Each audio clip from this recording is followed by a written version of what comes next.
由山瓜客家法人所规划爱心市集，其中伫顶市北区社区营造甲地方创新的成果当中，看到花地里的单位的相当吸引人。高水造型的鸟头鸟红仔，不管是用手工编织，或者是用纸雕的，拢是里长松兰美玉纯手工一手包办，加上宣传社区的历史，佮风灾教育的故事绘本，相当难能可贵。我研发这个花，我是想要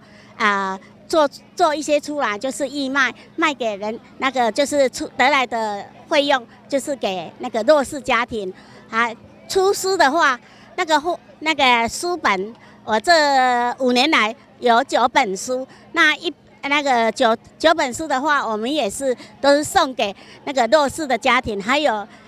偏乡远方的校长给我们的学校。让他们小朋友知道这社会上有很多关心。市集除了电视社区营造成为爱心公益帮助弱势，其实嘛是少年人创业真好宣传的平台。当中摆满各式各样实用的围兜、手帕夹，或者是叶头毛的装饰等囡仔用品，搭配圣诞的气氛，吸引不少爸爸妈妈带囡仔来交关。会中头家娘的查某囝嘛成为上好的 model， 不过一开始创业毕竟较困难，伊选择先伫网络销售，希望纯手工的好手艺会当渐渐打开知名度。因应圣诞节的部分，我有做一些圣诞的装饰，还有一些圣诞帽的装饰。那